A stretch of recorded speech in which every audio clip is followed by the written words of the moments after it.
Hi, this is Willow from the Business Library. Today we're going to look at IBISWorld and we're going to find industry reports.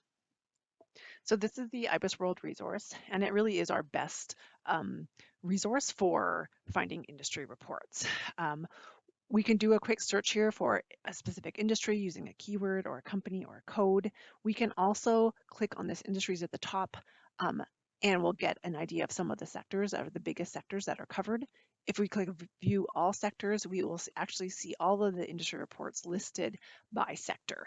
And these are using the NAICS or the North American Industry Classification System codes, and they're hierarchical. So we can see which list is listed in each larger sector. So we have like agriculture here, mining, utilities. There's really a lot in manufacturing, and then there's a lot in things like retail trade. Okay, so you could scroll through and look and find a report, or you can just do a simple search, which is actually really quite easy. So let's look at a report. I'm going to just do a simple search for coffee and see that it's going to suggest a bunch for me. You can also click view more results if what you're looking for isn't listed. And I'm going to click on coffee production in the US.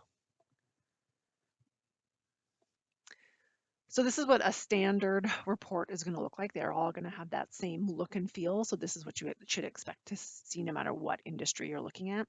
We have our title at the top. We have our author, who is an analyst. We have the date. So this is from September 23. That's pretty important.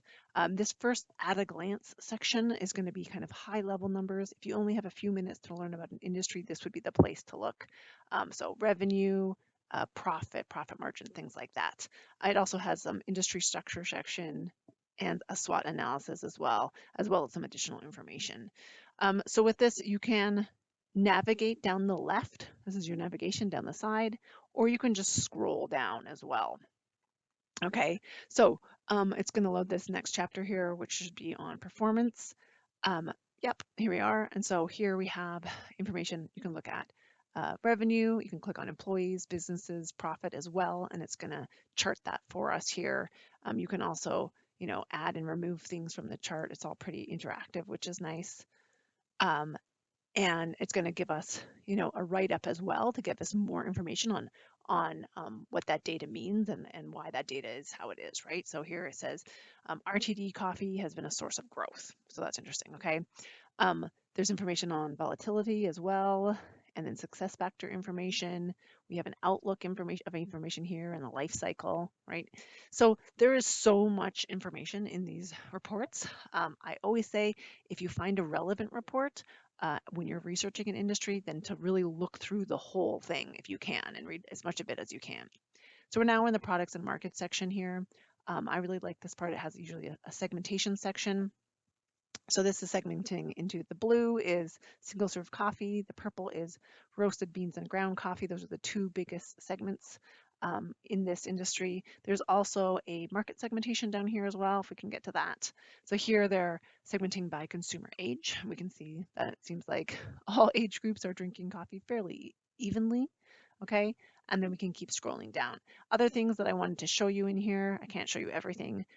There is a companies section. So we're going to skip a couple of those. We're going to go to companies, and this is going to list the major companies, so the market share for the biggest players. So not all of them, but the top, few. And for that, we can scroll down here. We can also see those companies listed, and we can get little profiles in each of those. So if we want to find out about Starbucks, we can load that, and it will give us a little description of Starbucks, including its brands and names. We can also look to the external environment here, right? So here is things, we've got demographic and macroeconomic factors that impact the industry, right? That's pretty important things. And all of these, you can get more detail if you click on those. And then we also have this regulation and policy section, which I also think is pretty important. So important things to think about here. They're talking about the FDA and EPA. We also have a financial benchmark section to take a look at. And then the last one at the bottom is our key statistics, so some additional data as well. So here is the financial benchmarks. It's got things like cost structure, and here's our financial ratios as well. Okay, so take a look through. You can learn so much from one of these IBIS reports if you are researching an industry. Thanks.